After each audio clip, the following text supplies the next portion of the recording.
Welcome. Australian GP race day, race weekend review. There is a delay in this. We were supposed to do it on the Monday, but Total Hammer was really busy with his personal life, and I was kind of busy as well. So we decided to do it today because obviously there's no football on this week because of the international break. So we didn't really need to rush to put this out. But we're going to put it out today. So I'm going to bring in my coach, who's my partner in crime, Toto. Abba! Yeah, big up, man. Big up, Toto. Big up. So we're going to get into this review. But before we get into this review, how you been, bro? Yeah, feeling good so far. I was tired these days and something came up. That's why I couldn't really do these videos. But yeah, feeling good. Actually got some sleep. Got some good hours in. Feeling up to do this video. Not restless like I usually am, but look, I'm feeling good. Did watch the race. Not live, but I still watched the whole race. Yeah. Got all my notes down, got everything, and I'm prepped for this video, man. I'm feeling good. Yeah, so I'm gonna get into this video now. So Carlos Sainz, the guy, fair play to him.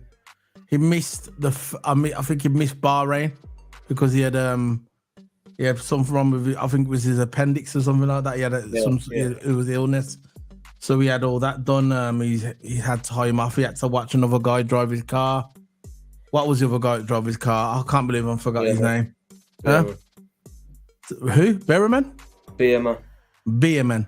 So this is Beerman, the guy that Sky Sports couldn't stop plugging.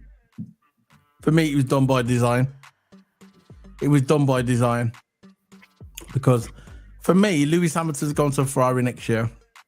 Berryman comes in, steps in for Carlos Sainz. They can't stop plugging this guy all weekend, said he should be driving, he should have a seat. Who's going to Ferrari next year, like I said? Lewis Hamilton. What starts online? The hate. People online saying Lewis shouldn't go to Ferrari, should be Berryman. I've never heard so much rubbish in my life. Did you hear that over live? Because I saw it. I heard it, and I was thinking to myself, look, the guy has no prep time. He's in the second fastest car, and he's finished 7th.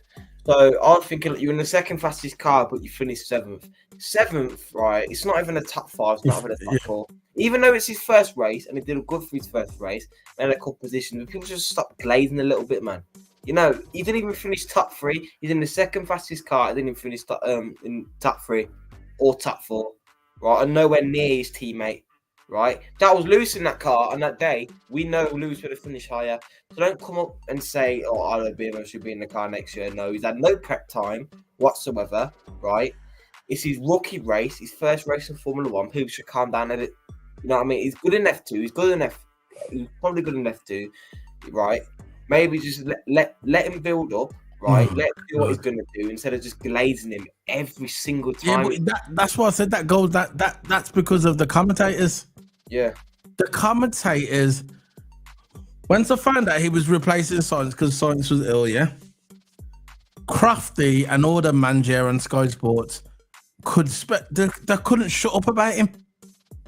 Oh, this is a story. This is Berryman. Look at Berryman. Look at him. He's brilliant. He should be in another seat next year. Look at him. Hats off to Berryman. Well done to Berryman. Good luck to Berryman. They did not stop. Yeah, they did not stop saying this guy's name. It was all right at the beginning when, Berryman got the seat, yeah. But continue for the entire weekend. Continuous in my head, Berryman. But they knew what they was doing because they know what social media like. They know how social media react. They know that Lewis Hamilton's going to Ferrari next year, and they know this would stir up a little bit of this online. They know. So that's my opinion anyway. So let's get into this race weekend. Let's start off with the man of the weekend, Carlos Sainz. Now, Carlos Sainz, right, for me, before Max Verstappen's car broke down, and I said this on Twitter, I'm consistent with my tweets and what I say on this YouTube channel. So whatever I say on this YouTube channel is what I've said on Twitter or X. So before Max's car broke down, Sainz was still had the better of him, in my opinion. He was sticking with him. Usually when Max Verstappen takes off, the lights out the way we go, he usually within 1 or 2 laps, he gets out of that DRS zone. So when the DRS activates, he's gone. Yeah. But this time he didn't do that. Carlos Sainz stuck with him. He stuck with him because with the qualifying session, if you'd went back, I'm not sure if you watched the qualifying session. I watched it live. I shouldn't have because I went to Anfield that day to watch Liverpool. Charity game, absolutely brilliant. I'll put the videos up on my YouTube later. But with qualifying, Sainz should have got pole. Now I was watching that and he was the fastest in middle sector. He was actually up on Max Verstappen, but he corrected his wheel. You know, I don't know what sector it was. I don't know if it was sector 3 or whatever sector it was. He corrected his wheel and he lost a bit of time. Now, if he wouldn't have done that and he would have done it more smoother, he would have got pole, but he missed out on pole because of that. It weren't because Max Verstappen was faster than him, because he made the mistake. He had to correct his wheel and he lost time, and this is why he got second. For me, then, that was the early signs to say, you know what? This guy's got something. I think this Ferrari's got something. I think Sainz can do it. So when the race said right side of the way we go, what did you think of Carlos Sainz when you saw him sticking with Max Verstappen? You know, yeah, we did. When he wasn't pulling away, what did you think? Yeah, usually Verstappen every single race, he has a good start, cleanly away, no one bothers him. Yeah, easy. And gain seconds ahead. Within one corner, can gain like a second at one corner. That's just the way the Red Bull is. Okay. But Sainz stuck with him. You know, Verstappen and Sainz clearly got away. Sainz stuck with him. And I'm thinking Sainz could have a chance of winning this race. You know, he was right close up. Weren't pulling away. And Sainz was the quicker driver throughout this race. He had a good start. He was there. He was there anyway. Yeah, it was there. And I thought, look, Sainz is close with Max. He has a chance to win this race. And when he was close to Max, got that DRS zone, passed him around the outside. I'm thinking, Verstappen's going to get him back because, of course, you know Verstappen's car, and Verstappen's car is so good on the DRS. Red Bull's got the best DRS, right? But Sainz was pulling them out. I was thinking, Sainz can actually win this race. He's pulling away every single lap, pulling away. And what really hit the mic drop is when Verstappen's car broke down. And then at that point, I was thinking to myself, look, Red Bull's got a fast car, but the first thing I was thinking is reliability issues. Is Red Bull going to have these reliability issues mid-season? Oh, you mean when Max, well, you talking about when Max, we'll get into that. What I'm saying is, right, we'll get into that in a minute about the car breaking down, I was shocked at that, by the way. I was shocked at the Red Bull, because I can't remember the last time Red Bull had a DNF, especially in these new regulations. I don't think they've had a DNF in these new regulations as soon as they started off in 2022, the ground effect era, the worst era in Formula One history. Now, I'm watching this now. Actually, you know what?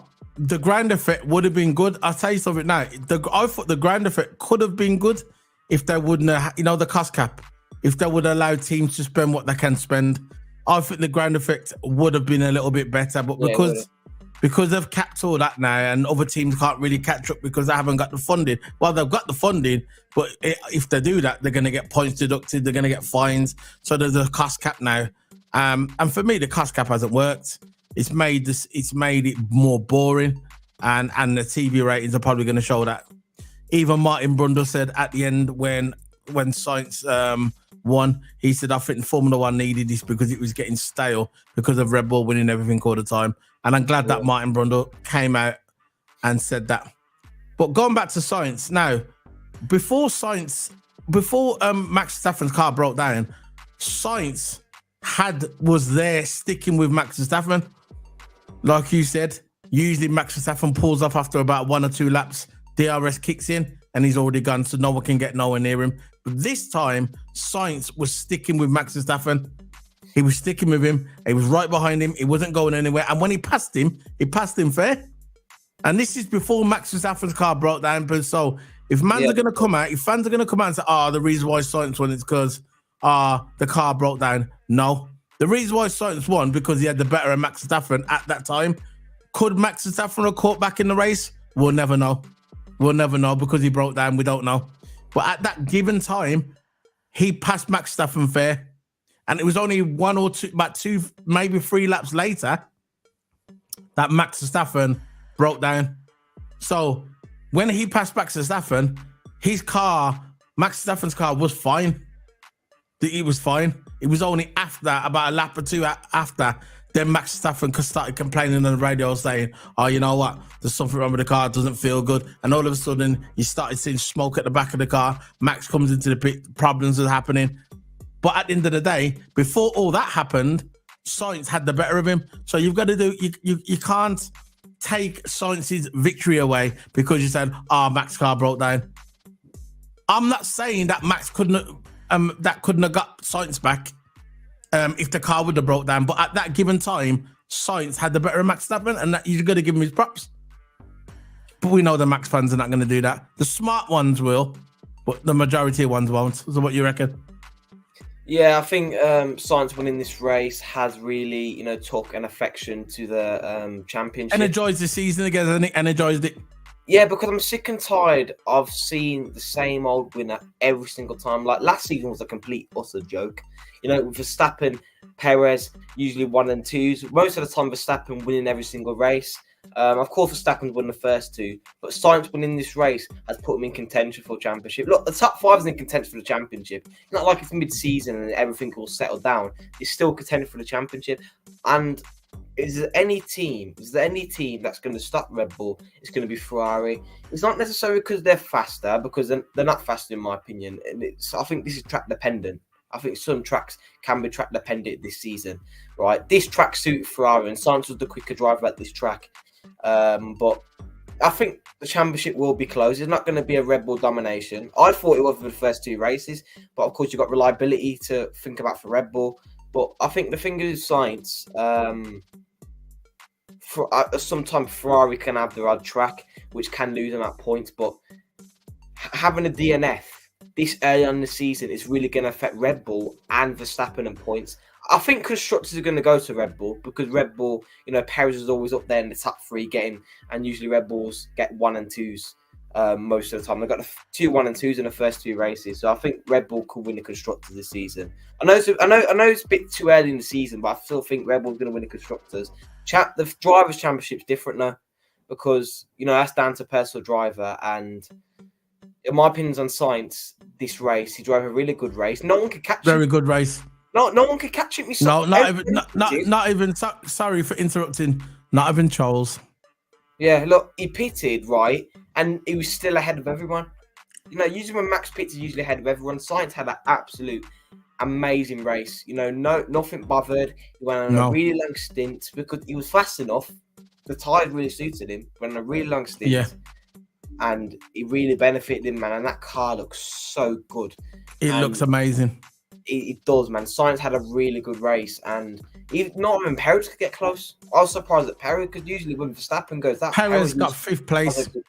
Yeah, exactly. That proves our point that car is not the same as Max Verstappen's car, because if that car was a replica of Max Verstappen's car, that Perez would have finished in the top 3. He would have got a podium, and he got beat by Piastri and Norris. You think about that. Yeah. So Red Bull always talk about, we need Checo there. When Max has a bad day or if anything happens with Max's car, we need Checo to step up. He didn't step up then. He got 5th place. Is that down to Checo's driving or was it down to Checo's car? I'm more leaning to the second one. More down to Checo's car. Because I think Checo's a good driver. Yeah, I think he's a good driver. But when you go to Red Bull, they beat you down. Psychologically beat you down that you are second to Max Verstappen. You're going to be second and you're going to love it. That's what Red Bull's done to Checo. Checo was a shadow of himself when he first went there. You look at him now, he's accepted, right, I'll just be Max Verstappen's second driver. Really, he should be more ambitious than that. I know it's easy for us to say, sitting in a podcast, sitting in our homes, talking on the microphone, talking on the internet. It's easy for us to do that. But Checo is a shadow of himself.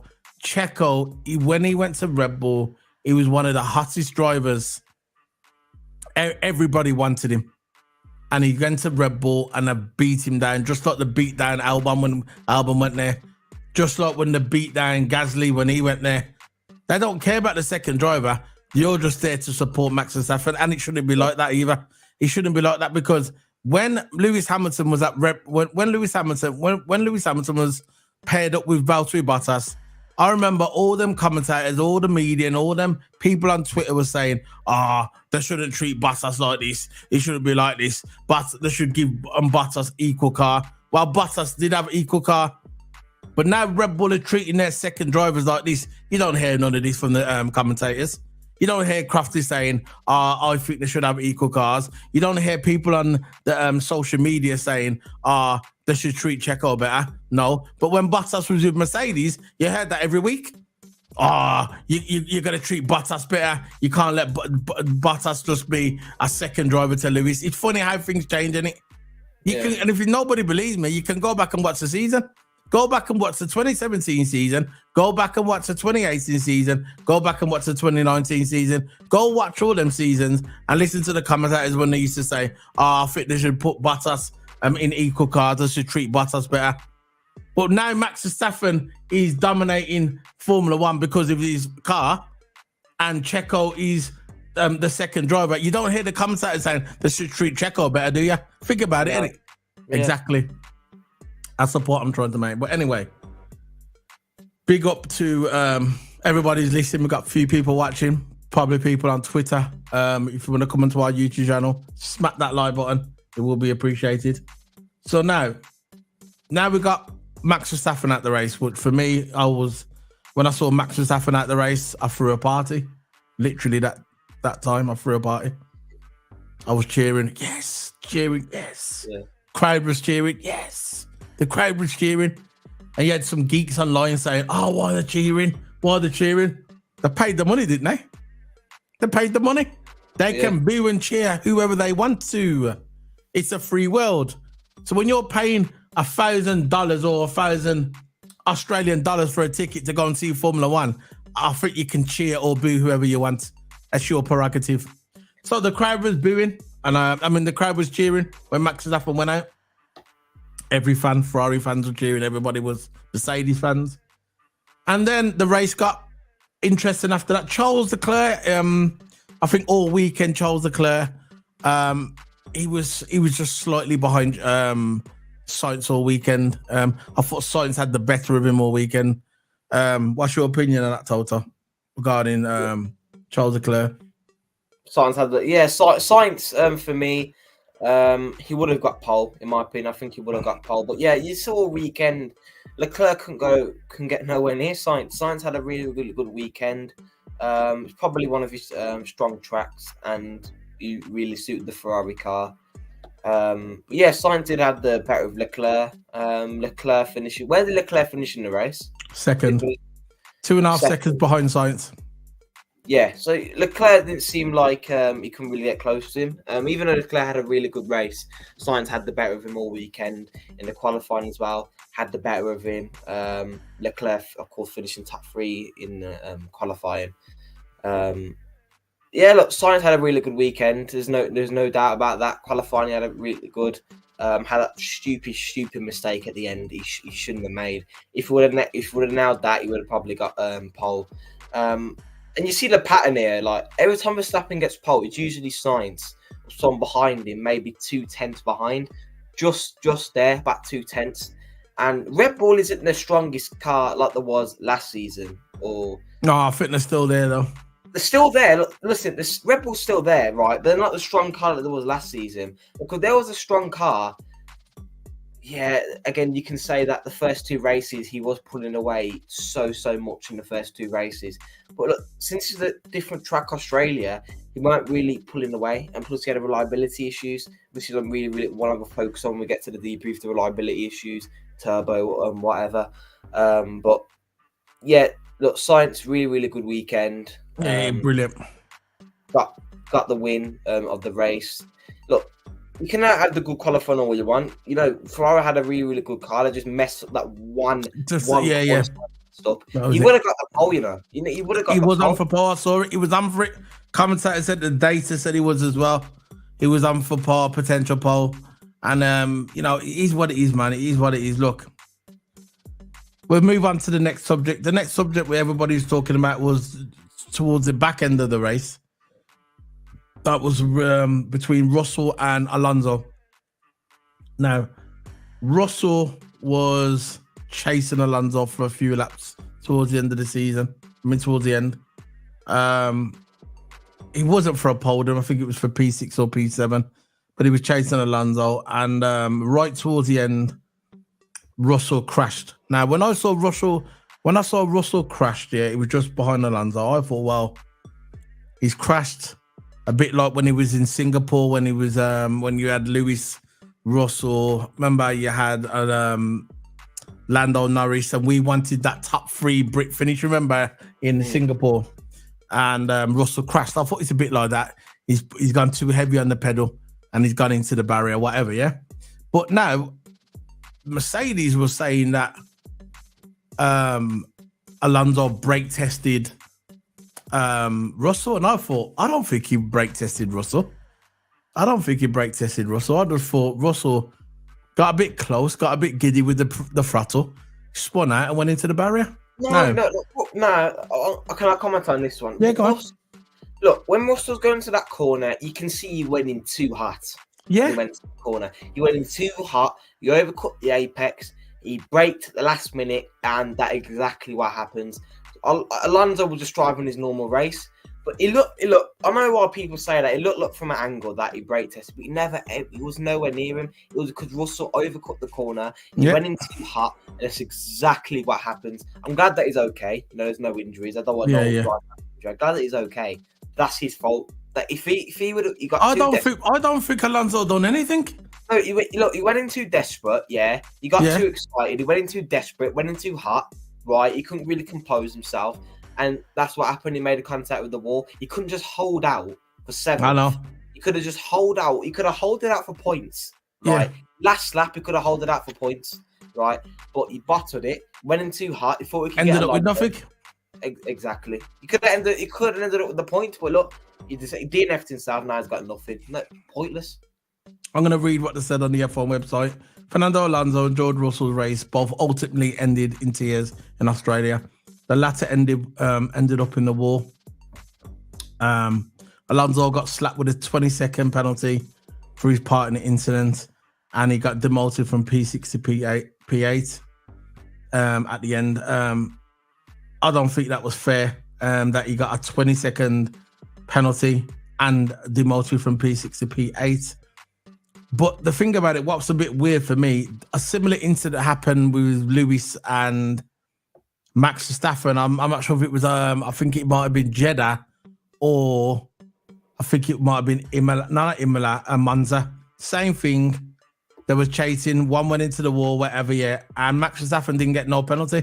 And this was a kind of a replica incident from between Max Verstappen and Lewis Hamilton, and Max Verstappen didn't get one penalty. I think Max Verstappen actually got a 5-second time penalty for the same incident, but I think it was at Jeddah or Monza.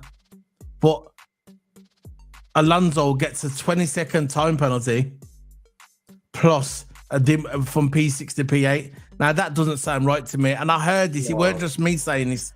A lot of the F1 fans after the race were saying, hold on, Max Verstappen only got a 5-second time penalty for the same incident, but with Lewis Hamilton. So I think this penalty was kind of high. If I was Aston Martin, if there's any chance of appeal, I would appeal this decision, because I don't think Alonso done anything wrong. I watched that over and over again, and I don't care what Jody Palmer's saying on the F1 website with his posh little iPad, his big 25-inch iPad, whatever, a big 25-centimeter iPad, so it's a big massive iPad like that, yeah. And he's got his little pen and everything, and he's doing his analysis, yeah. I don't believe that warranted any penalty, in my opinion.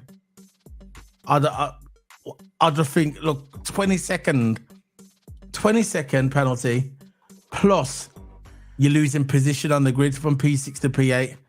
I think that Look, was 10, well look, out of 10 order. second, look, 10-second penalty or 5-second penalty with a good drop or 10 seconds. That He would be got more. 20-second penalty. 20 seconds is too much, man. I know. Plus a demoted from P6 to P8. I don't think Alonso done anything wrong. It was the same sort of thing with Max Verstappen, with Lewis Hamilton. It's like a carbon copy. But I'm not sure if it was at Jeddah. I think it was the Jeddah. Carbon copy, and Max Verstappen got a 5-second. It was the year when, the 2021 season, the controversial season, where anything Max done, yeah, he got away with it. But this one, he got a 5-second time penalty, Max Verstappen, and Alonso gets a 20-second time penalty. Do you understand where I'm coming from now? How Yeah, bad look, that end of is? the day, right, we're Mercedes fans, and we're even calling this out. I'm a saying racing fan first, though. exactly, racing fan first, then Mercedes fan. Even though I'm a Mercedes Ferrari fan as well. Woo! Next year, can't wait. Go on. Look, even though I'm a Mercedes fan, right, I'm not going to go out and just defend everything what Mercedes do, defend. No, I'm not. Sometimes you got to call it out. Like we're doing now. We're calling it out, saying Russell and Alonso. Alonso didn't do nothing. I like Alonso as well. But if you're looking at it as a racing fan point of view, a neutral point of view, and I'm looking at the neutral point of view, right? If you actually know about racing, Alonso didn't do nothing wrong. Russell just overcut the corner, brake too late in the last minute, and the car just responded a different way. If you're treating the car in an aggressive way and you're overcooking that car, right, there's only one thing that's going to happen. The car is going to treat you badly by spinning out. It's simple as that. Yeah. Right? Like, if you got brake too hard, lock up. That's how the car responds in a bad way. If you're not going to treat that car nicely, if you're not going to treat that car smooth, right, it's going to respond in a bad way. And that's what happened with Russell, Now, we're going to get off that subject now. We're still going to be a Mercedes, but we're going to talk about another topic. Catastrophic. That's the word of today. Catastrophic.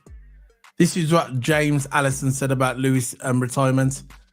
Basically, he was saying there was a sensor in the car, what went wrong, and oil pressure, rapid loss of oil pressure to the car, and that shut down the car, Lewis Hamilton's car, and this is the reason why Lewis Hamilton got the DNF.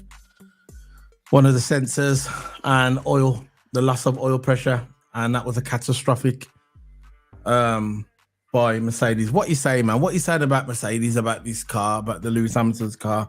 It seems like Mercedes haven't got a stranglehold on these regulations, and I don't think they ever will. In my opinion, I think they're just gonna see these regulations out, and when it ends, they'll be back. Hopefully, they'll probably come back in 2026 because I don't think they're ever gonna get a stranglehold on these regulations. They just don't get it. You saw teams progressing like Aston Martin, McLaren, Ferrari, obviously Red Bull top of the food chain, but Mercedes just can't get a hang of these regulations. Look, they've got rid of a lot of key people. Let James Vowles go manage Williams, which I think was absolutely. Yeah, but there's other ones that we don't know as well. Like the technical people, the engineers, some of they've let go as well. At the end of the day, right, they got rid of a lot of key people. Toto seems like doesn't have a clue because he's coming out in an interview saying the car's finished, we're done. Like first 3 races, we're done for the season. He's not even trying anymore. It seems like he's had enough, right? Toto's got something to do with it as well. And look, this Mercedes car can barely get out of qualifying. It don't suit Hamilton. I think it suits Russell more than Hamilton because Russell's performing better in that car compared to Lewis, and I think it suits Russell better. But you don't suit Lewis and. I don't think it suits Russell either. I think it suits Russell better, but it don't look like the drivers like the car. Yeah, slightly better. They can barely get out of qualifying, right? Hamilton can barely get out of qualifying. They can barely get it into Q3. Where is Mrs. Mercedes gone from a dominating car? The regulations changed since that ground effect come in. They didn't seem to adapt. It all started from the porpoising. Toto thought in his head saying, look, it's all about the porpoising. They got rid of the porpoising. They got too arrogant. It weren't the porpoising, it was the car. So they changed the concept, and it seemed like Mercedes... Took them long enough, though. Yeah, it took them, exactly. It took them long enough to change that concept, right? And as soon as I change the concept, if you're not getting anywhere, I don't know if they're getting used to the concept because the new concept is not as easy as getting the new concept to the car and driving it. The new concept, they've got to get used to it. But Mercedes needs to start getting their things right, man. Because I think they've give up. No, I think they've give up on these regulations. They're just seeing it out until the new ones change. Listen, at the beginning of the season, right? At the beginning of the regulations, right, in 2021, someone come to them, I forgot the guy's name, came to them and said, look, the ground effect's coming. I know a lot about this ground effect. Maybe I can help you. Mercedes were arrogant, didn't listen, said, now we've got it covered, right? They didn't listen. So they went into this new regulation, thought, yeah, we'll continue. They brought in these big side pods on the car, which didn't work, looked like a big rocket ship, and it didn't work. So they switched up. They said it was a porpoising. They said, look, we're not going to change concept. We're not going to change our concept. We're going to keep with what we got. And we're going to, once we get the porpoising under control, then the car will be good. What happened in 2020? So when 2022 started, the porpoising, they had to hire the car in 2022 because Lewis Hamilton was getting headaches and it was a death trap. So when they did hire the car, what happened is when you hire the car, high rate car, you hire it, you lose speed. So they made the regulations where some of the cars had to hire up as well a little bit. So that didn't work because they were still behind, but that sorted out the porpoising. Then 2023 came. 2023 started. Then right, we got a good car. They kept with the same concept. They changed a few things, still wasn't good enough. It was slightly better, but it still wasn't good enough. So the penny finally dropped in 2023 and said, you know what? We've got to change concept. Aston Martin knew from 2022. They knew from 2022 that they had to change concept. But Mercedes, it took them a year and a half for the penny to drop to say, you know what? We've made a mistake. We need to go that way, the way Red Bull went, or we have to go our way. Okay? So they went that way. And now we're coming to the 2024 season. Hopefully that the car was going to be good. And what happened? The car is, at the moment, the car seems worse than last year. I think out of all the three versions of this car, I think the 2023 car was the best. Then the 2020, the jury's still out on this one. But at the moment, out of the three cars, I think the 2023 car was the best. Because that's, if you look at the 2023 car, towards the halfway for the season, it started to get good. And they finished second in the constructors as well. So that proved that the car was good. Lewis Hamilton nearly got second in the drivers as well. Just missed out. Didn't need to Checo.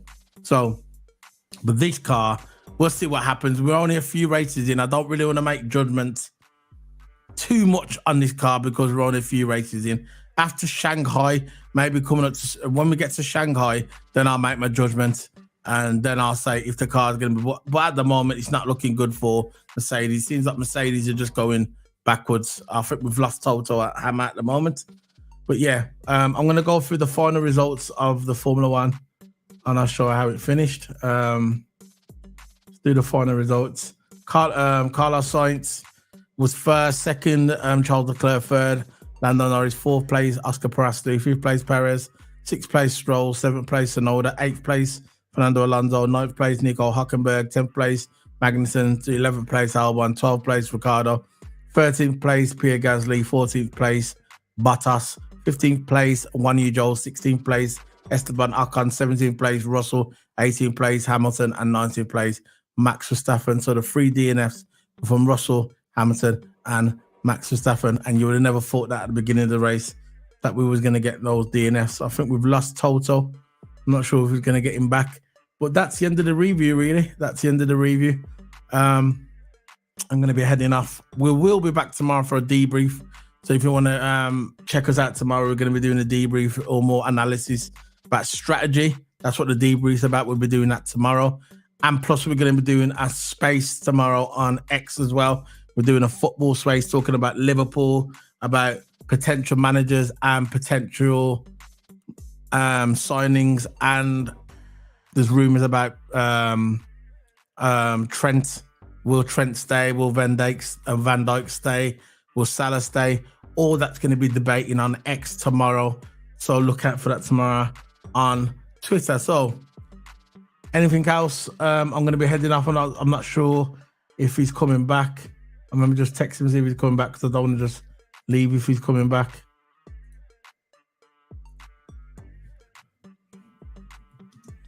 Bear with me. I think we've lost him. I just don't want to drop the video if he's not coming back. If he's coming back, that's a bit rude. I'll just text him to see if he's coming back. No, I'm not sure. No response. So I'm going to be heading off anyway. Yeah, I'm going to be heading off. So big up to everybody. Remember on X, follow me on X and Total Hammer as well. Plus, coming to our YouTube channel. Respectively, we stream on both channels. So hit the subscribe button and the like button on my YouTube, same with Total Hammer as well. But before we go, we are rebranding this channel. I'm still going to be Solo P1. Nothing's changing, but we're going to change the name of the channel. If you've got any names, there you go. Are you coming back on, Total, or we want to end the stream? Are you coming back on? Can you come back in, or do you want me to end the stream? You want to come back in and say goodbye? Do you need another invite link, or can you just come back in? Yeah. Just come back in. Do you need the link, or do you can just come back in? But anyway, yeah, we're changing the brand of the YouTube channel. We're merging our channels together because me and Total Hammer, we usually stream on both channels, but we're going to merge our channels together and we're going to rebrand the channel's name. We're still going to be Solo P1. He's still going to be Total Hammer. But the channel name is going to change. We've got a few names in the pipeline. We're in the stages of changing the logos, getting new logos, getting new banners for the channel. So it's going to be exciting time for us on this channel. And so if you want to give us any ideas on any names for the channel, any ideas, please put it in the comment section or put it in the chat room, and we're sure to review them. But I don't know where Toto is. Let me just give him a link, see if he needs the link. Do you need the link, Toto? Let me just give him the link.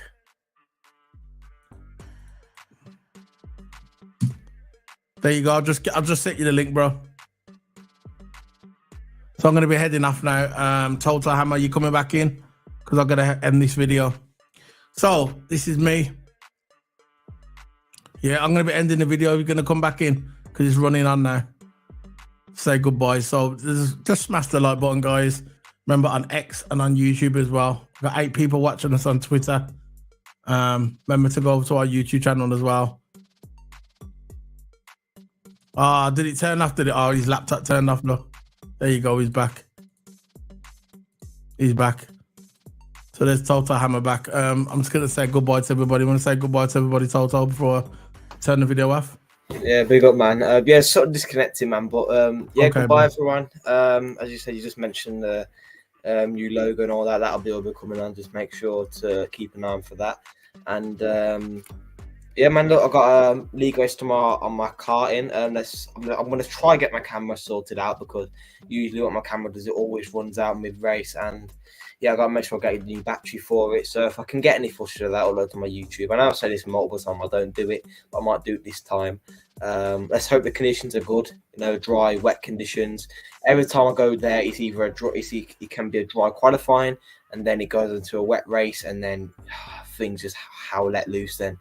But yeah, look, league race tomorrow. Gotta get some sleep in, and I'll do my best, man. Didn't do good last time because I put me in a rubbish car, but it was partly my fault. I didn't go in the right car. But let's hope with this one, I get in the right car, and yeah, let's see what happens, man. Hey, man, I was just saying we got 9 people watching us. Well, 5 people on Twitter, the rest is on YouTube. I said remember to go over to our channel, smack the like button, and as like I said, tomorrow we'll be doing a debrief. And later on in the evening, we're doing a football space. We're going to talk about if Trent's going to leave, if Salah's going to leave, if Van Dijk's going to leave, and talk about who's going to be our next manager and what do you think of our new sports director. All that's going to be talked about in the space tomorrow. So big up to everybody. See you later, guys. And before we go, just put the trailer up. I always do this. I'm always a delay with this, but see you later, guys. Big up. Bye.